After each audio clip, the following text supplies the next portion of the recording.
जय हिंद, नमस्कार।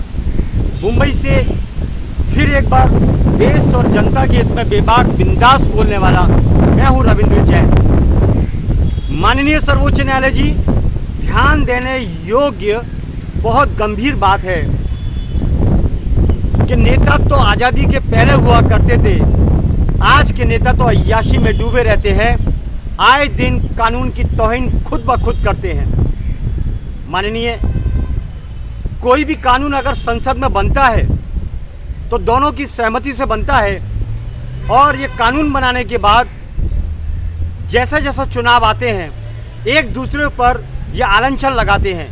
ये इनका ड्रामा पूरी तरह से बंद होना चाहिए। माननीय, ये देश को बेवकूफ़ बना सकते हैं, लेकिन जैसे जिस तरह से ये बात करते हैं चालाकी से, तो ऐसे लोग भी बुद्धिजीवी बैठे हैं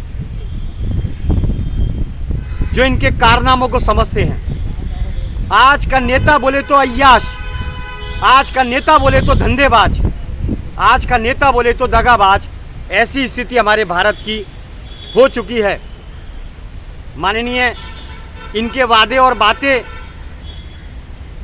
इनका कोई सीमा नहीं कि ये कितने बड़े झूठे हैं। सिर्फ और सिर्फ जनता को उल्लू बनाकर किस तरह उनसे पैसा ऐंठा जाए और ज़्यादा से ज़्यादा ये पैसा हमारी अय्याशी में खर्च हो, पेट भरे, पेटियां भरे, हजारों करोड़ का इनका एसोर्ट बने, हजारों करोड़ की इनकी संपत्ति बने।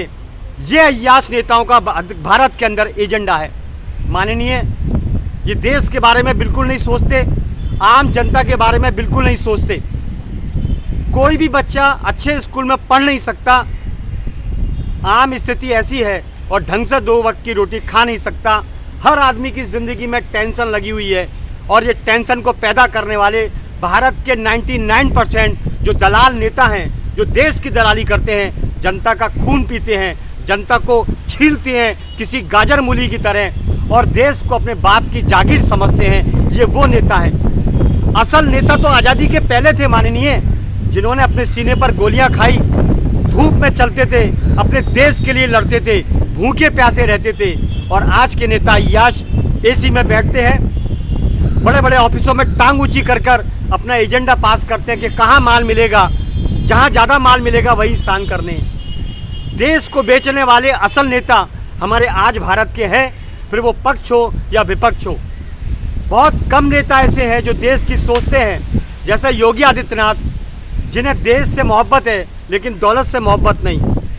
वही व्यक्ति पूरे हिंदुस्तान में चमकता है, जैसे आकाश में सूरज चमकता है, चंद्रमा चमकता है, इसी तरह एक ही व्यक्ति चमकता है, योगी आदित्यनाथ, जो तौर तरीके से काम करता है, उन आज़ादी के कुर्बान लोगों की इज्जत और सम्मान करता है। वरना आज के नेताओं ने तो जो आज़ादी के नेता थे, क्रांतिकारी नेता थे, उनका नाम ही मिट्टी में मिला दिया और उनकी धज्जियाँ उड़ा दी। हमारे आज के नेताओं के बारे में इतना शर्मनाक बयान हमको बार बार देना पड़ता है कि ये किसी भी महापुरुष की तस्वीर के बाजू में भी खड़े होने लायक नहीं है। ये वो नेता गिरे हुए हैं, इनका स्तर इतना गिर चुका है जिसका कोई हिसाब नहीं। आज़ादी के नेताओं ने कभी नाम के लिए काम नहीं किया, आज़ादी के नेताओं ने सिर्फ देश के लिए काम किया, आज़ादी के नेताओं ने अपना पेट नहीं भरा, भारत को लूटा नहीं, लेकिन आज के नेताओं ने सिर्फ भारत को लूटने का काम किया है। ये कड़वा सच है। और मज़े की बात माननीय सर्वोच्च न्यायालय जी, इन नेताओं के खिलाफ अगर आपने अंकुश नहीं लगाया तो हम जैसे बोलने वालों को देशद्रोही के केस में डालते हैं, भड़काऊ भाषण के केस में डालते हैं, जैसे देश इनके बाप की जागीर हो, इनका बाप इनको विरासत में देके गया हो। ये घटिया नेता, ये हमारे देश के हल्के नेता, इनके बारे में पूरा देश जानता है कि कभी ट्रेन दुर्घटना होती है, उसको भुलाने के लिए पुल को गिराया जाता है, उसको भुलाने के लिए नोटबंदी की जाती है। आम आदमी टेंशन में वैसे भी जीता है और इनके कारनामों से और भी ज़्यादा परेशान हो जाता है। माननीय, ये सत्ता किस बात पर लेते हैं? आप देखिए, हम देश के रक्षक हैं, हम आपके रक्षक हैं, हम देश को संभालेंगे, हम आपके सेवक हैं। ये नेता सेवक बोलते हैं अपने आप को, और आम जनता की खाल उधेड़ते हैं, निवाला तक छीन लेते हैं। माननीय, मैंने कोरोना काल के अंदर वो वक्त देखा है, वो दिन देखे हैं, किस तरह गरीबों को लूटा जाता था, 200-250 रुपये का फाइन लगाया जाता था, उनको मारा पीटा जाता था। माननीय, ये अच्छे नेताओं की निशानी नहीं है। इन्होंने सिर्फ देश को लूटा है, जबकि कोविड नाम का कोई बीमारी था ही नहीं, जबरदस्ती ठोका गया है। माननीय, आपने भी जजमेंट में ये दिया है कि हमारे ऊपर, मानव के ऊपर जबरदस्ती कोई भी चीज़ ठोकी नहीं जा सकती, लेकिन ठोका गया क्योंकि WHO की इन्होंने गुलामी की, WHO से माल लिया, माल खाया और अपने देश को ठिकाने लगा दिया।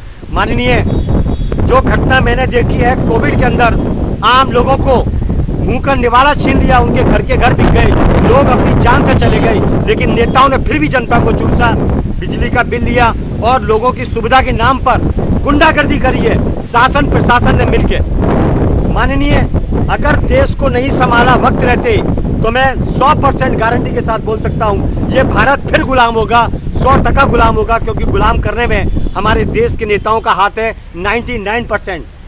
पूरे भारत के अंदर एक नेता की बात समझ में आती है, वो है योगी आदित्यनाथ, जिसने कभी भी अपने खातिर कोई काम नहीं किया, सिर्फ देश की खातिर काम किया, जनता की खातिर काम किया। ये सच्चाई है, इसीलिए उनका नाम चर्चा में आएगा। चलिए, फिर आऊँगा देश और जनता के हित में दोबारा फिर से। मैं हूँ रविंद्र जैन, मुंबई से। जय हिंद।